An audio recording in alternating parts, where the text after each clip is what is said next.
بسم الله الرحمن الرحيم والصلاة والسلام على مولانا رسول الله وآله وصحبه. Je continue donc l'exercice 4 de la série numéro 4.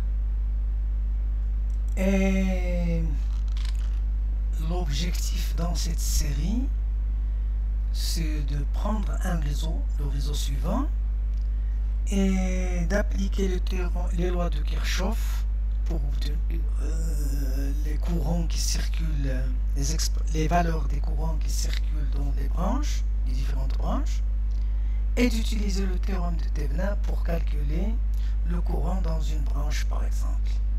Bien. Maintenant, nous sommes arrivés à la question 2, dans laquelle on nous demande de calculer le courant qui circule dans la résistance R3, c'est-à-dire dans cette branche-là. Donc la branche considérée, c'est cette branche. Bien. Rappelons que dans la loi les lois de Kirchhoff, nous avons utilisé, puisque le nombre d'inconnus c'est 4, ce sont les inconnus sont I1, I2, I3 et I qui circulent dans les 4 branches. Nous avons appliqué la loi des nœuds, puisqu'on a deux nœuds uniquement, donc ils sont indépendants, il n'y a qu'un seul, l'équation en un seul nœud à utiliser, c'est que le courant I égale la somme de I1, I2 et I3, et que les lois des mailles utilisées, ici nous avons une maille à gauche, une maille à droite, une maille au milieu.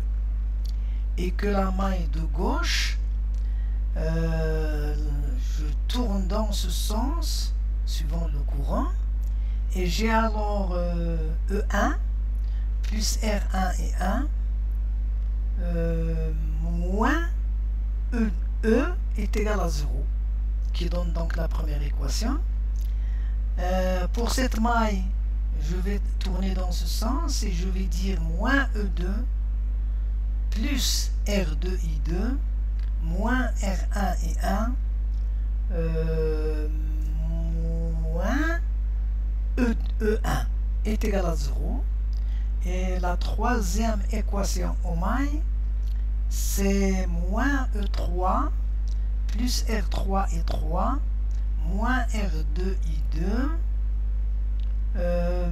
plus E2 est égal à 0. Et la résolution donc des 4 équations donne les expressions des courants et leurs valeurs. Maintenant, on va utiliser le théorème de Thevenin pour déterminer le courant qui circule dans cette branche, c'est-à-dire le courant I3. On enlève, la méthode c'est d'enlever cette branche-là et de calculer la tension entre les bornes des deux nœuds ici, le premier nœud et le deuxième nœud. Il est clair que la tension VA moins VP est égale à E, c'est-à-dire la tension ici qui nous contient, sinon on peut l'obtenir à partir de la résistance R1 ou bien de la résistance R2 avec leur générateur. Et on obtient donc nous avons la tension de Thevenin est égale à VA moins VP est égale à E.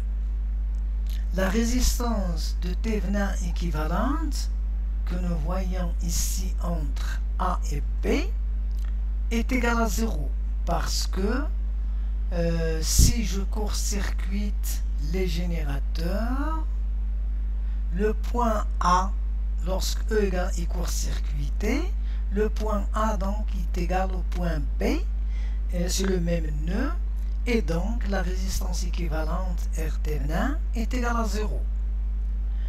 Alors donc voilà le générateur de Thevenin, voilà la résistance de Thevenin. Donc je sais remplacer ce circuit-là par E Thevenin et R Thevenin qui est égal à 0. On l'applique à cette branche-là et on calcule donc le courant I3. Donc je remets la branche et j'obtiens donc, voilà E Thévenin, voilà la branche entre A et B, c'est-à-dire E3 plus la résistance R3. Je fais mes calculs. J'obtiens donc, d'après la loi de Pouilly, que I3 est égal à E Thévenin plus E3 sur R3 est égal donc à cette expression. C'est donc la réponse à la question que nous avons déjà vue dans les lois de Kirchhoff. On va le voir ici. C'est I3 est égal à E plus E3 sur R3. Voilà donc une application du théorème de Thévenin qui est simple et qui permet donc de résoudre le problème. Je vous remercie. Wassalamu alaikum wa rahmatullah.